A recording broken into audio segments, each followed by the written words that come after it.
Buenas noches para todos. Vamos a tener hoy nuestra primera clase. Hace 8 días o la vez pasada estuvimos viendo una introducción acerca de todos los temas que vamos a tratar en este curso. Y bueno, hoy tenemos nuestra primera clase que ya es la parte más práctica de lo que queremos ver. La vez pasada les conté acerca de aspectos generales de la predicación, los procesos o el proceso que se debe seguir para interpretar el texto, predicarlo. Vimos un ejemplo y les dejé una tarea que era el Salmo 117, que espero que todos hayan podido estudiarlo, hayan podido analizarlo y que hoy podamos pues explicar de una manera un poco más detallada el proceso de predicación. Quiero que empecemos con una oración y vamos a iniciar esta clase para que Dios nos bendiga en este tiempo. Padre Santo, te doy gracias por este espacio que hemos podido apartar para enseñarle a otros a predicar tu palabra. Te pido que nos dirijas, nos guíes y nos des entendimiento de tu palabra. Que a ti sea la gloria, en el nombre de Cristo Jesús. Amén. Bueno, hoy vamos a ver la primera clase que trata acerca de cómo leer la Biblia, cómo hacer observaciones sobre el texto bíblico y pues cómo hacer preguntas. Básicamente esa es la etapa inicial cuando queremos estudiar la palabra de Dios y pues es muy importante porque de una buena lectura y unas buenas observaciones que hagamos del texto bíblico que queremos predicar pues va a depender mucho la calidad de la enseñanza que queremos dar. Alguien se podrá preguntar, bueno, pero yo prefiero que el Espíritu Santo me guíe y me dé un texto así, pero la verdad es que esa no es la manera en que funciona la predicación. Si bien el Espíritu Santo es imprescindible, o sea, es vital para que nosotros prediquemos correctamente, Él no quiere que nosotros seamos perezosos en el estudio de la palabra de Dios. Y para esto quiero que leamos un texto bíblico, un par de textos bíblicos que colocan el fundamento acerca de lo que es predicación bíblica en el Antiguo y en el Nuevo Testamento. Es Nehemías capítulo 8 y 1 Timoteo capítulo 4, que parte de esto ya lo vimos en la clase anterior. Voy a leer para ustedes Nehemías capítulo 8, no lo voy a leer todo, solamente para dar el contexto de la enseñanza. Dice, venido al mes séptimo, los hijos de Israel estaban en sus ciudades y se juntó todo el pueblo como un solo hombre en la plaza que está delante de la puerta de las aguas y dijeron a Esdras, el escriba, que trajese el libro de la ley de Moisés, la cual Jehová había dado a Israel. Y el sacerdote Esdras trajo la ley delante de la congregación, así de hombres como de mujeres y de todos los que podían entender. Sigo leyendo, el primer día del mes séptimo. Entonces estaban todos reunidos y le dijeron a Esdras, tráenos la palabra de Dios, léela, explícala y demás. Y voy a saltar, ustedes lo pueden leer en sus casas con mayor detenimiento. Dice el versículo 7, y los levitas, Jesúa, Bani, Serebías, Jamín, Acub, Jebatai, Odías, etcétera, etcétera, hacían entender al pueblo. Y el pueblo estaba atento en su lugar y leían el libro de la ley, importante, lectura, lo que vamos a aprender hoy, y leían el libro de la ley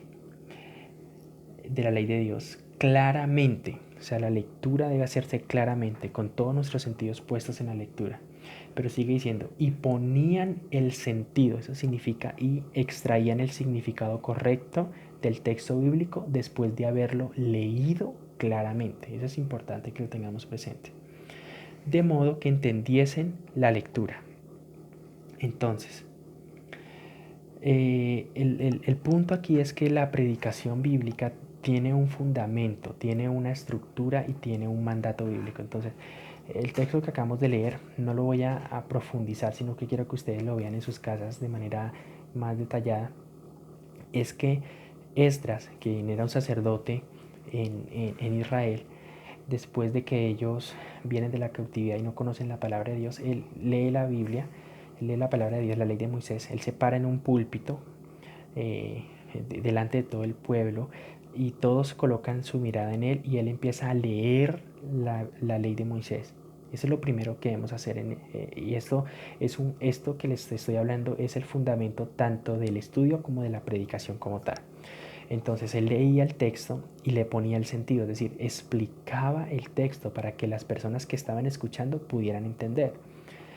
Y el resultado fue un avivamiento. Las personas empezaron a llorar porque empezaron a conocer que estaban lejos de Dios y pues empezaron a buscar el rostro del Señor. Eso es lo que dice, por ejemplo, el versículo 9. Y Nehemías el gobernador y el sacerdote Esdras, escriba, y los levitas que hacían entender al pueblo, dijeron a todo el pueblo: día santo es a Jehová nuestro Dios, no os entristezcáis ni lloréis, porque todo el pueblo lloraba oyendo las palabras de la ley.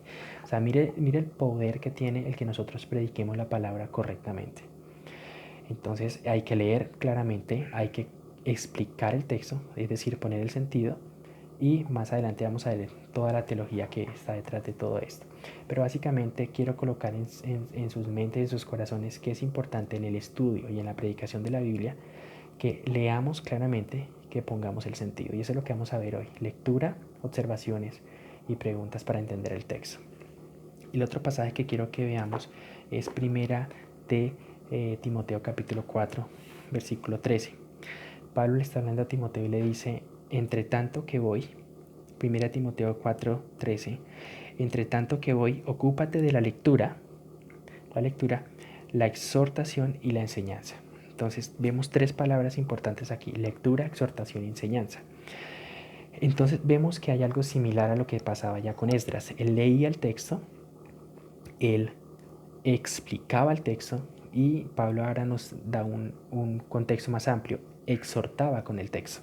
Entonces, si ustedes están siguiendo la lectura, 1 Timoteo 4:13 dice: entre tanto que voy. Mire que Pablo está diciéndole a Timoteo: yo voy a ir, ¿sí?, a la iglesia, yo voy a ir donde tú estás enseñando, pero mientras yo voy, ocúpate. No es algo ocasional, no es algo que yo hago de vez en cuando, no es algo que yo a veces se me ocurre hacer, a veces preparo el mensaje, a veces no lo preparo, no, ocúpate, es decir, algo que se hace con diligencia constantemente. Dice: entre tanto que voy, ocúpate en la lectura del texto bíblico. Eso es lo primero que debemos hacer cuando estamos enseñando. Pero quiero que mantengan en mente estas dos cosas: estamos estudiando y estamos predicando. O sea, estamos en dos momentos: cuando estamos en nuestro cuarto estudiando el texto y cuando ya vamos y lo predicamos. Entonces hay que leer el texto, hay que extraer la enseñanza del texto y hay que exhortar con el texto. Exhortar significa animar, reprender, animar a la congregación, a las personas que nos escuchan con la palabra de Dios. Entonces esas tres palabras quiero que las tengan en mente, porque es leer, enseñar y exhortar. Entonces yo leo atentamente como lo hacía Esdras, coloco el sentido, es decir, entiendo la enseñanza que está allí, la doctrina, la enseñanza que está ahí en el texto bíblico, y luego exhorto con el mismo texto. No hay lugar a mis opiniones, no hay lugar a lo que yo creo que dice el texto, no. Por eso es que vamos a aprender a estudiarlo correctamente, para que podamos no solamente leerlo, entenderlo, sino predicarlo como debe ser. Entonces eso es lo que nos enseña ese texto. Nosotros debemos tener claro que la enseñanza bíblica tiene un fundamento, ¿sí? No, el Señor no nos ha dejado como en la incertidumbre cómo debemos predicar, no. Todo el Nuevo Testamento, y de pronto vamos a poder ver esto con mayor detenimiento mientras avanzamos, tiene instrucciones claras acerca de la predicación. Entonces hoy estamos viendo que la lectura clara, la lectura correcta de la Biblia es el primer paso, tanto del estudio como cuando nos paramos en el púlpito. El colocar, el entender el sentido, el significado del texto bíblico es el siguiente paso, y pues la exhortación, que ya tiene que ver con la predicación. Hoy nos vamos a centrar únicamente en el momento cuando estamos estudiando el texto, ¿sí? Y para hacerlo vamos a ver hoy, el tema de hoy es lectura cuidadosa del texto, observaciones y preguntas. ¿Esto qué significa? Esto significa que nosotros, cuando estamos leyendo el texto bíblico, debemos leerlo con detenimiento. No vamos a leerlo a la carrera, no vamos a leer la mitad del texto, no, vamos a leerlo correctamente, vamos a leerlo con detenimiento, meditando en el texto. Después de que leamos el texto muchas veces y que casi que se nos meta en nuestra cabeza el texto bíblico, vamos a empezar a hacer observaciones. Yo les explicaba en la clase anterior, en la introducción, que cogemos una hoja aparte o en la misma Biblia y empezamos a anotar cosas allí. Anotar cosas. Y los ejemplos ustedes los pueden ver en el video anterior, cómo se hacen observaciones, ¿sí? Y después vamos a hacer preguntas de cosas que no entendamos. Y el punto aquí es que nos concentremos y nos empapemos del texto bíblico para que estemos capacitados para entenderlo y luego para predicarlo. Entonces, con esto en mente, quiero que me acompañen a Salmos 117, todo el Salmo 117. Y voy a leer para ustedes, ustedes ya tuvieron que haberlo leído en sus casas. Alabad a Jehová, naciones todas, pueblos todos, alabadle, porque ha engrandecido sobre nosotros su misericordia y la fidelidad de Jehová es para siempre. Cuando yo estoy preparando una enseñanza, lo primero que hago es que leo el texto muchísimas veces. Yo sé que ustedes dirán, bueno, pero ese texto solo tiene 2 versículos y no vale la pena leerlo mucho. La verdad es que la lectura cuidadosa, como lo vimos con Esdras, es imprescindible, es vital para entender el texto. Puede que cuando lo leemos una vez tengamos cierto entendimiento, pero cuando lo leemos muchas veces y meditamos sobre el texto, nuestro entendimiento del texto va a aumentar y vamos a estar más capacitados para enseñar la Biblia. Entonces, como no tenemos el tiempo para aquí dedicarnos a leerlo profundamente, básicamente es leer con la puntuación, es leer con calma, sin carrera. Entonces, más o menos yo lo leería de esta forma. Trato de leerlo mentalmente y también leerlo en voz alta y también a veces leerlo en diferentes versiones bíblicas. Alabad a Jehová. Importante. Alabad a Jehová. Naciones todas, pueblos todos, alabadle, porque ha engrandecido sobre nosotros su misericordia y la fidelidad de Jehová es para siempre. Aleluya, termina el texto así. Después de que nosotros leemos el texto, pues debemos empezar a hacer observaciones. Estas observaciones son como anotaciones que yo hago sobre el texto. Las puedo hacer en la misma Biblia o las puedo hacer en una hoja aparte. Pero el punto es que yo hago como anotaciones, como cosas que yo detecto, detalles que yo veo en el texto. Entonces, les voy a dar un ejemplo de las observaciones que yo hice en este texto para que ustedes más o menos tengan idea de cómo se hace y también pues profundicen un poco más en ese texto si ustedes no tienen las mismas observaciones que yo tengo. Puede que coincidamos en algunas, en otras no, puede que ustedes tengan otras observaciones que yo no estoy colocando aquí, pero el punto es que aprendamos a hacerlo. Entonces, lo primero que yo veo en el texto, en ese texto del Salmo 117, es que la palabra alabar o formas similares a alabar, alabadle, etcétera, alabar, se repite, se repiten 4 veces. Ya les voy a mostrar por qué digo que 4 veces. Y también está en imperativo, es decir, es una orden. O sea, no se dice si desean alabarle, si ustedes quieren, no dice alábenlo. O sea, es una orden. Eso es importante que lo tengamos en cuenta. Yo lo primero que noto en el texto es que hay una orden de alabar a Dios. En segundo lugar, veo que la palabra alabar se repite varias veces. Entonces les voy a explicar dónde se repiten esas palabras para que ustedes lo noten en el texto. En primer lugar, el texto empieza diciendo alabad. Alabad a Jehová. Naciones todas, pueblos todos, alabadle. Van 2 veces. Porque ha engrandecido sobre nosotros su misericordia. ¿Por qué qué?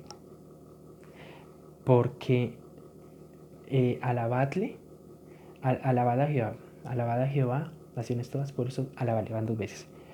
Alabadle porque ha engrandecido sobre nosotros su misericordia y alabadle porque su fidelidad, la fidelidad de Jehová es para siempre. Aunque esa palabra no está allí, yo sí noto que el sentido del texto hace que la palabra esté como dominando todo el significado del texto. Entonces, la razón por la cual debo alabarle es porque Él ha engrandecido sobre nosotros su misericordia y su fidelidad es para siempre. Entonces, algunos de ustedes pueden decir, bueno, pero no está la palabra. Bueno, lo importante es que nosotros centremos la mente en el texto y veamos cómo va funcionando esto. También veo que la palabra Jehová está 4 veces. está en la primera parte del versículo, Jehová, alabad a Jehová, naciones todas, pueblos todos, alabadle. En la palabra alabadle está Jehová, porque ¿a quién debemos alabar de acuerdo al texto? A Jehová. Podríamos cambiar esa palabra alabadle por alaben a Jehová. Alabad a Jehová, naciones todas, pueblos todos, alaben a Jehová o alabadle. Entonces ahí está Jehová. Alaben a Jehová porque ha engrandecido su misericordia sobre nosotros y la fidelidad de Jehová es para siempre. Aleluya. Y aleluya es alabanzas a Jehová. ¿Sí? Entonces, esas son mis observaciones. También veo otra observación aquí y es la frase sinónima. Una frase sinónima es una frase, tú tienes una frase en un lugar y tienes otra frase en otro lugar, pero esa frase se repite o son similares. Y las frases de que le estoy hablando es la siguiente: naciones y pueblos.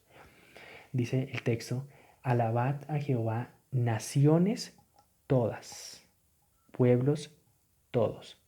Esta frase significa que naciones y pueblos son lo mismo. Hace referencia al mismo aspecto, es la misma palabra, es la misma idea. ¿Sí? Naciones todas, pueblos todos. Sigo acá. Todos y todas, naciones todas y pueblos todos, es enfático. ¿Sí? O sea, todos deben alabar a Jehová. O sea, no son algunas naciones, no son algunas personas, no son todos los pueblos y todas las naciones. Eso es enfático en el texto.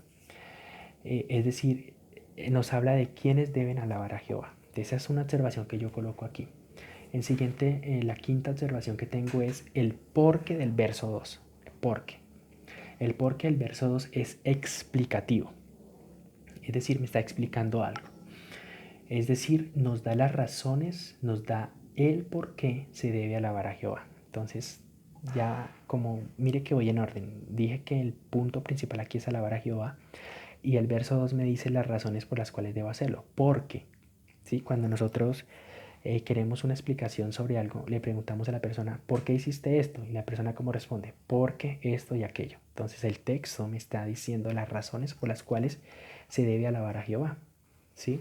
Esa es una observación importante en el texto, porque explica las razones por las cuales se debe alabar a Jehová.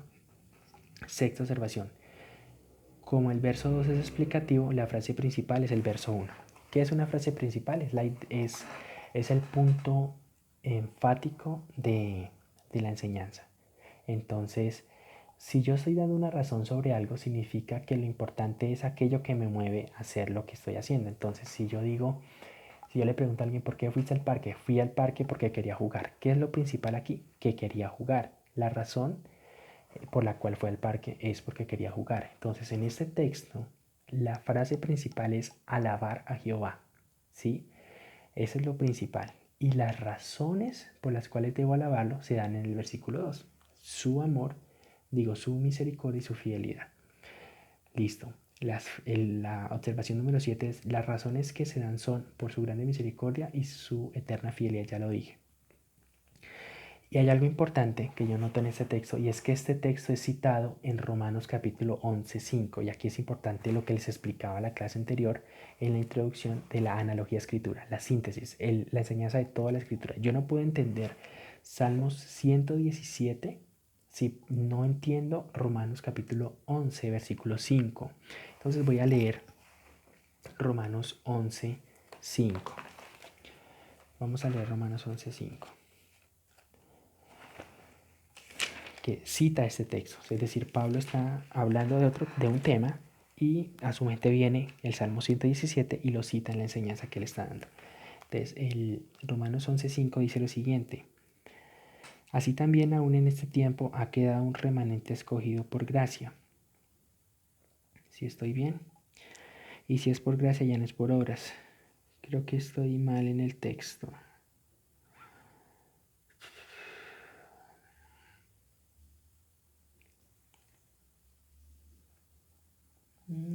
Perdón.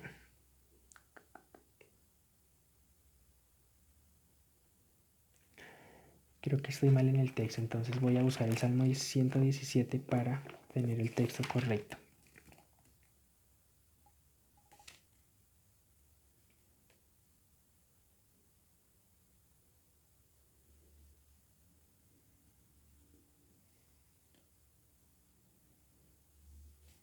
no es Romanos 11:5, sino 15:11.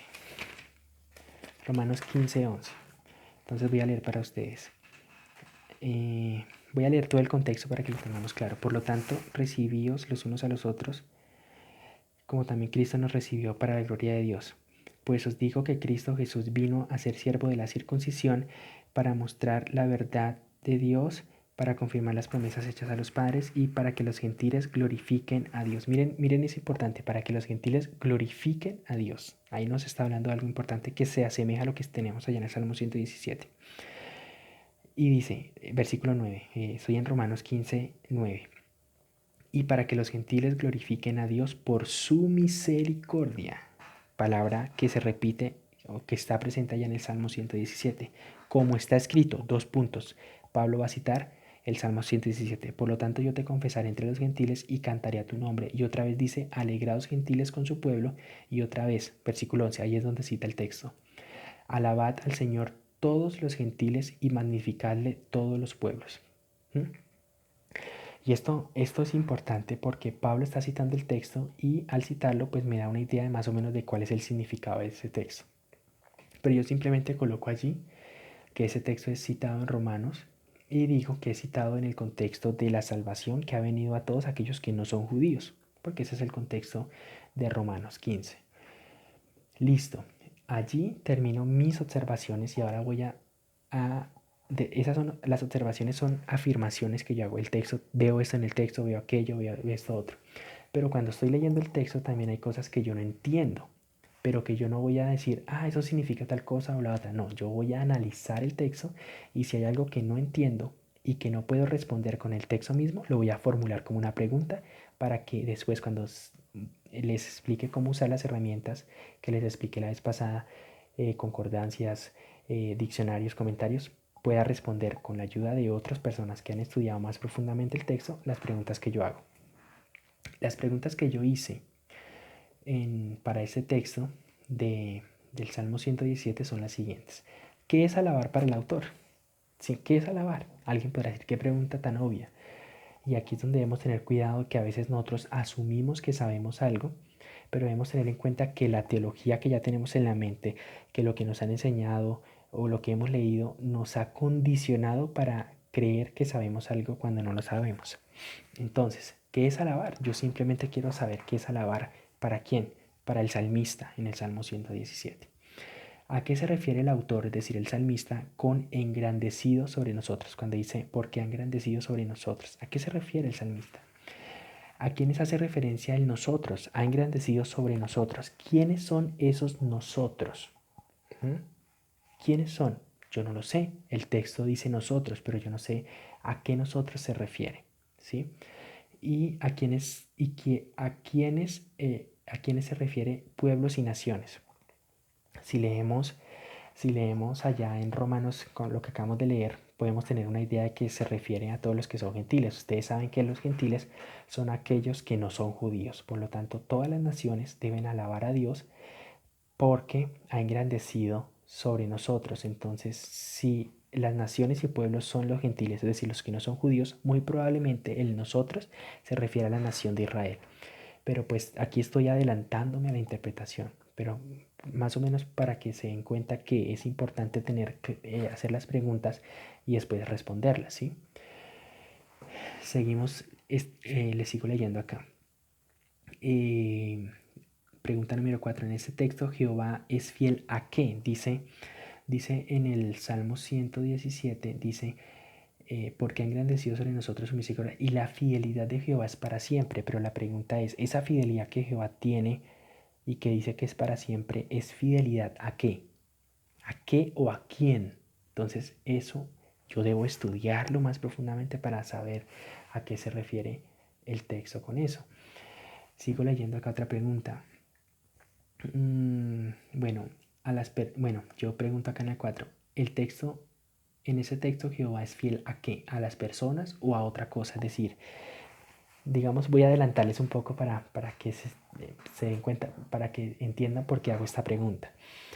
Dios puede ser fiel a sí mismo, es decir, por amor a mí mismo, Él es misericordioso, es una opción. Pero esto solo lo estoy haciendo es como para que sepan las razones por las cuales hago la pregunta, pero no se apresuren a darle una respuesta como diciendo es esto o es lo aquello. No, hay que estudiarlo profundamente y para eso vamos a ver en la siguiente clase las herramientas bíblicas. La otra opción es que Jehová sea fiel al pacto que hizo con Israel. Sí, esa es otra opción. O la otra opción es que Jehová sea fiel a las personas, es decir, al nosotros del texto. Entonces son posibilidades, pero aunque yo las tenga en mi mente, no las voy a decir, se refiere a esto como diciendo, esta es la interpretación y punto. No, debo acercarme a la Biblia con humildad, entendiendo que yo voy a aprender y que me voy a dejar enseñar por la palabra de Dios y por otros cristianos que han estudiado la Biblia más profundamente que yo. La última pregunta que yo coloqué aquí, ¿de qué manera se cumplirá el mandato de alabar? Esa palabra, esa pregunta es importante porque dice que tenemos un mandato, alabar a Jehová. Y nos da dos razones, por su misericordia y por su fidelidad. La pregunta es, bueno, ¿cómo voy a cumplir el mandato? ¿Sí? ¿Por mi propia cuenta o con la misma ayuda de Dios? Entonces es importante que lo hagamos. Aquí viene también Romanos capítulo 15, verso 11. Entonces es importante que nosotros hagamos esas preguntas porque nos van a ayudar a enfocar la mente en el texto, ¿sí?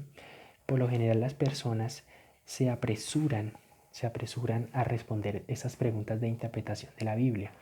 Y eso es lo que lleva a que haya malos entendidos o malas interpretaciones en el texto.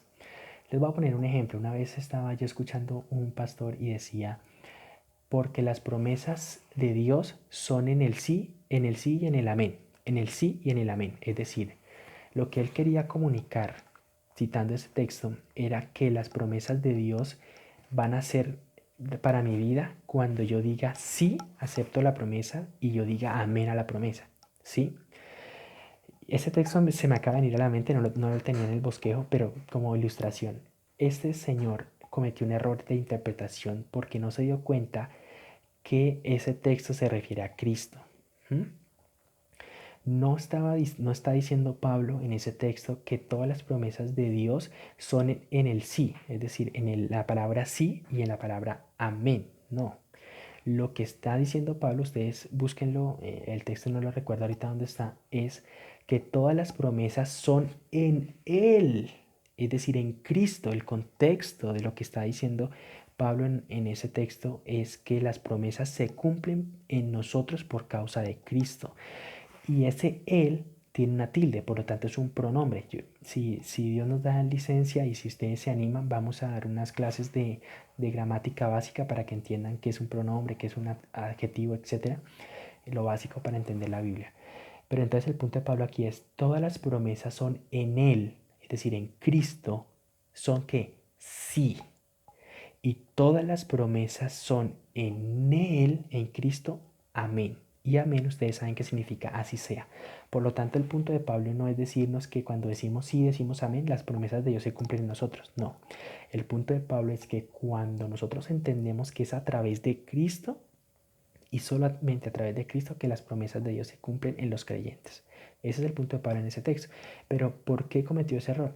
Porque no leyó el texto con cuidado. Si se hubiera tomado el tiempo de leer, de analizar que ahí no era él, no era él sí, sino él sí, él, amén, refiriéndose a una persona y no a una cosa, hubiera entendido que se refería a Cristo. Entonces, hermanos y amigos que están siguiendo este curso, es importante que nosotros estudiemos el texto, lo leamos, como les acabo de explicar, con detenimiento, sin afanes, con meditación, en oración, que hagamos observaciones de cosas que son claras en el texto. Las observaciones es simplemente colocar en el papel lo que es obvio en el texto. Y las preguntas es lo que no es tan obvio, como los ejemplos que yo les acabo de colocar. Entonces, hasta aquí esta clase. En la próxima clase lo que voy a hacer es que voy a tomar las herramientas bíblicas que les nombré para dar respuesta a estas preguntas y para que ustedes se den cuenta que el estudio no termina con hacer preguntas. Las preguntas pueden quedar allí. Ahora, ustedes dirán, ¿qué otra utilidad tiene hacer las preguntas? Bueno, de pronto en la congregación, cuando estamos predicando, alguien se haga una de estas preguntas. Y como yo me la hice por anticipado, la responde en la predicación y la persona es bendecida porque yo le estoy explicando la palabra de Dios. Entonces, Si tienen dudas sobre esta clase, déjenme sus comentarios allí en Facebook o en YouTube. Déjenme sus comentarios para ir resolviendo las dudas a medida que vamos subiendo los videos. Entonces, si no es nada más, entonces que Dios les bendiga. Ojalá que nos entreguemos al estudio de la palabra de Dios, a predicarla correctamente y que Dios bendiga nuestros esfuerzos de hacer las cosas bien.